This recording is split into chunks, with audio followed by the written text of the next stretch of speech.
That's why I don't get tired of tarot reading. That's why I don't get tired of sometimes clients coming over and over with a similar issue. I'm like, I am here to help you. I'm excited to help you. I'm excited to serve in the best possible way. Hi there. So today I want to talk about quite a few people who have been reaching out to me via my blog and asking me more about starting your own tarot business.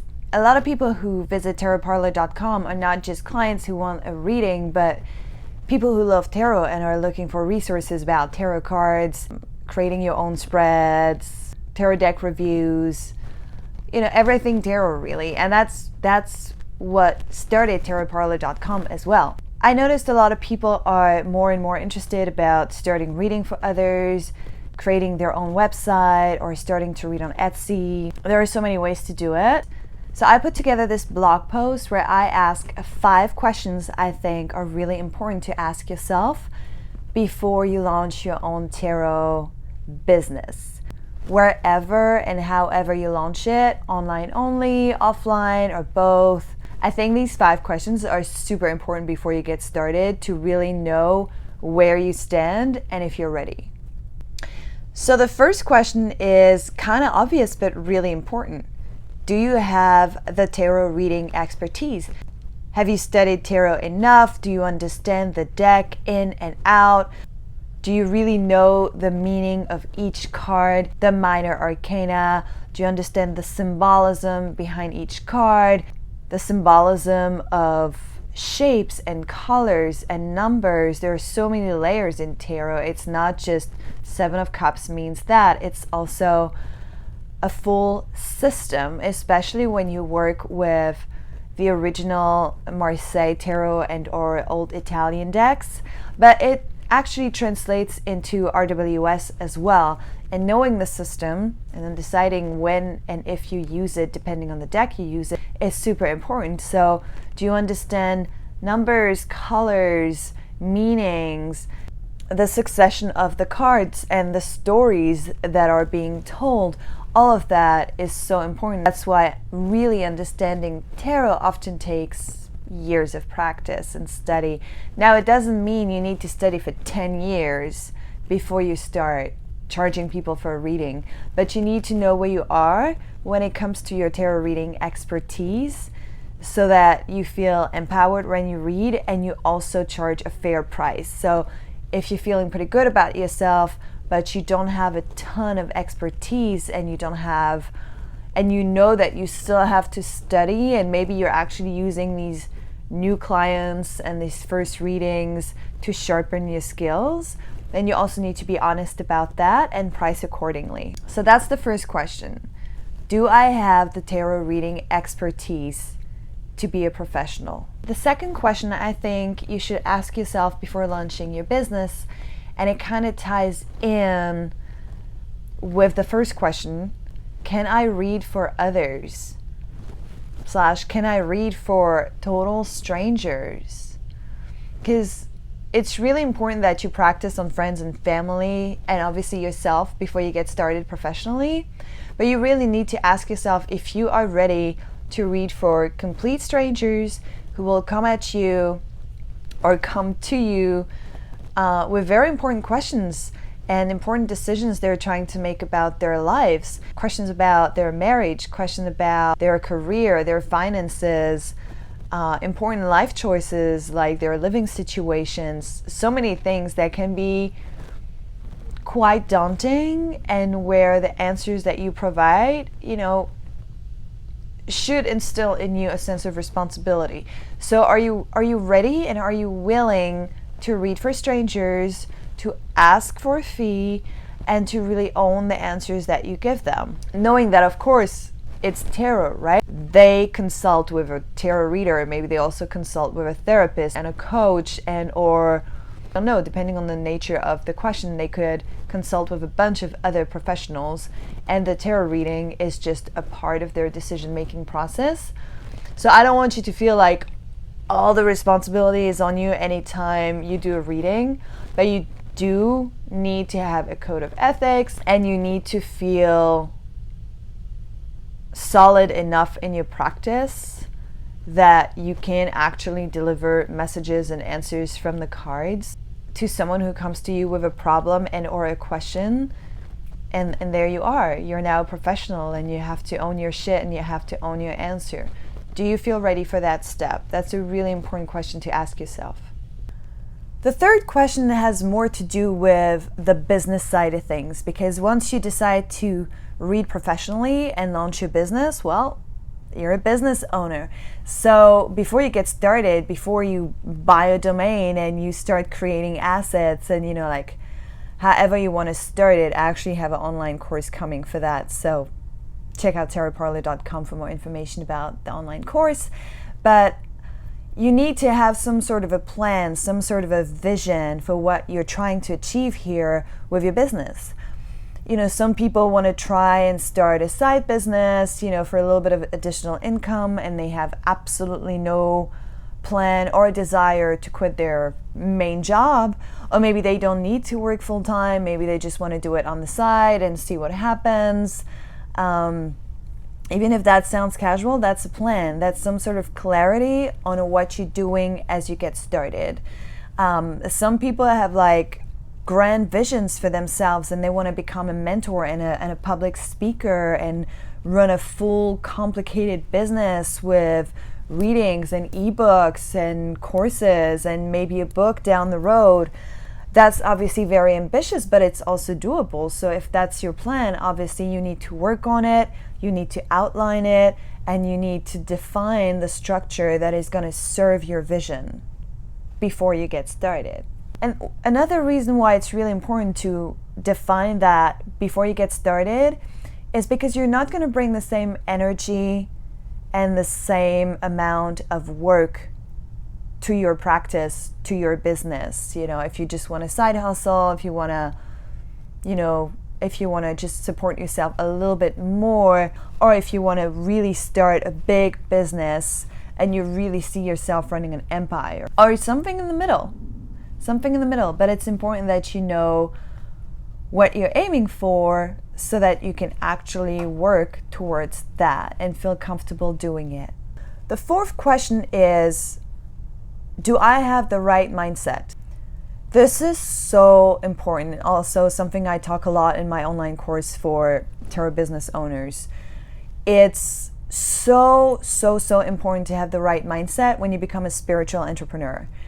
Again, it doesn't matter if you're going to be doing it on the side or if you want to run a full-time big business where you're going to be hiring people, although your mindset will be responsible for your success in so many ways.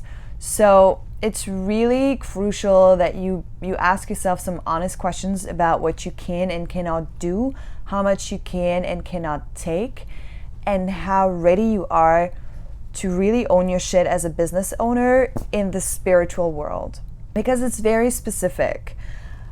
Not no one, but people rarely come at you or question you in difficult ways when you tell them you're gonna start selling cars, or you're gonna go into marketing, or you're gonna go into, any kind of regular business, right? Because that's normal. People are okay with that. Spiritual entrepreneurship often comes with a lot of questioning, a lot of people coming at you from all of these diverse, complicated backgrounds, bringing all of their personal and spiritual issues to you. That really shouldn't be a problem.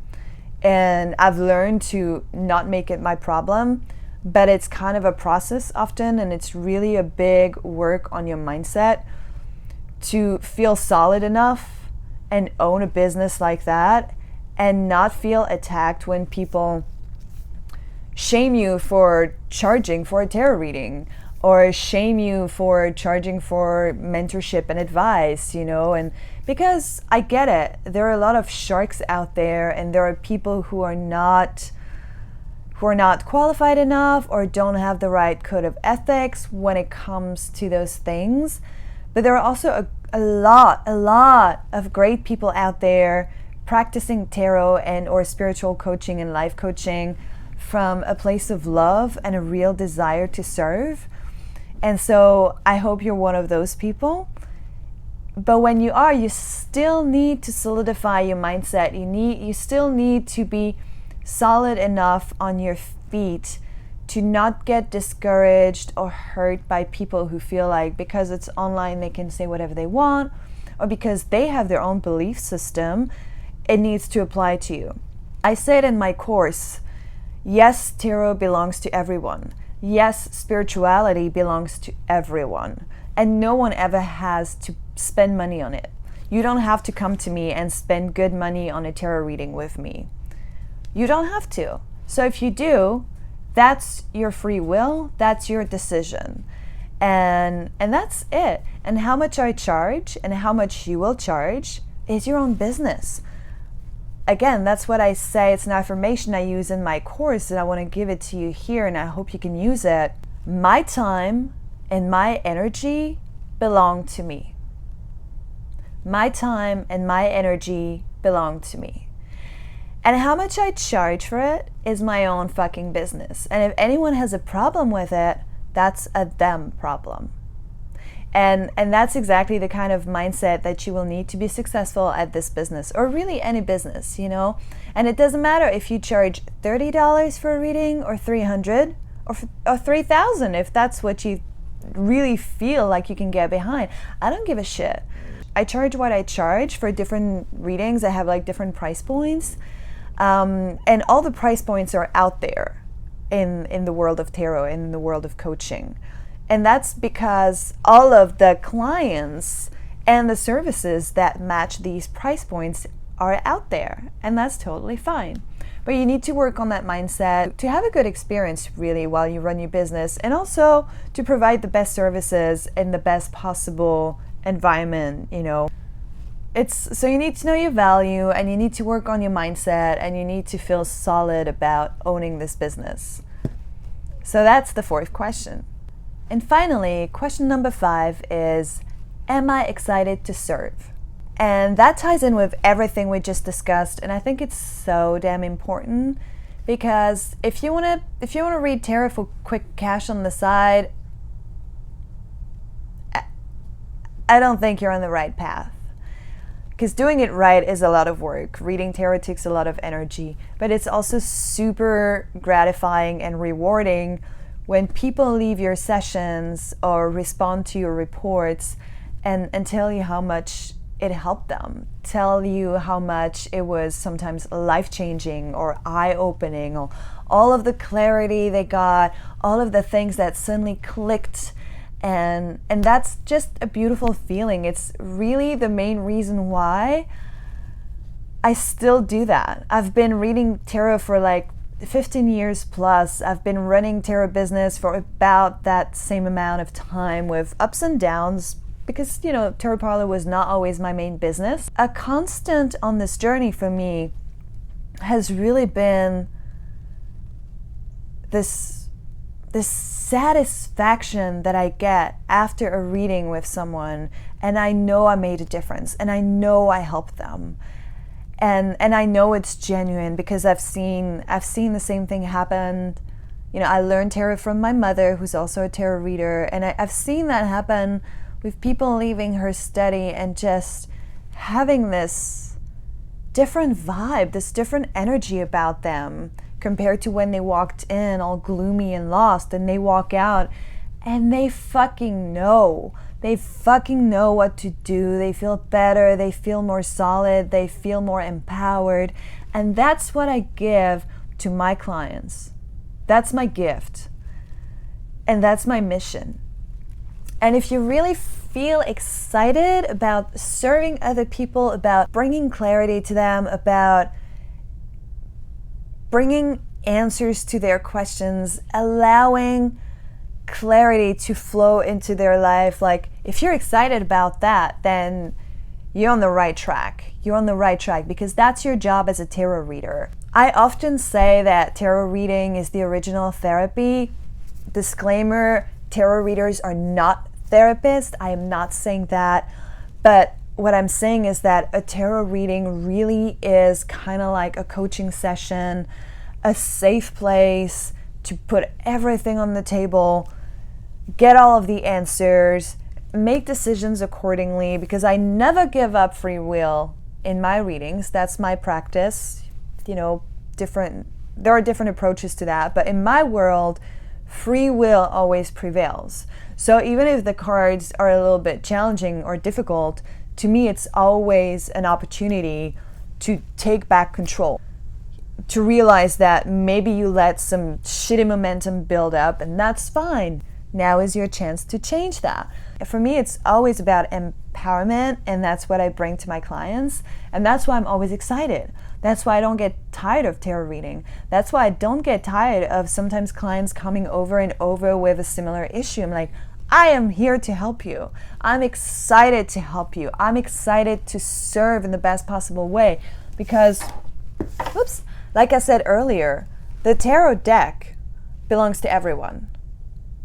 Your time and energy belongs to you.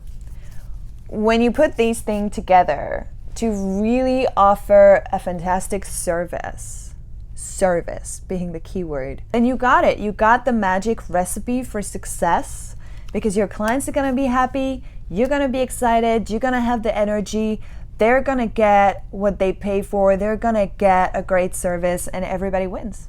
So these are 5 questions I think are super important and helpful before you decide to start your own tarot business and tarot reading business.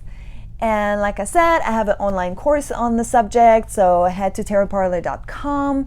I'll also add the link below. And if that was helpful in any way, please like and subscribe and dance around the video as we always do, right? And come see me at tarotparlor.com. I have a ton of resources for tarot readers, for sitters, to work on your mindset, like so much content. And I would love to see you there. So thank you so much and have a wonderful day.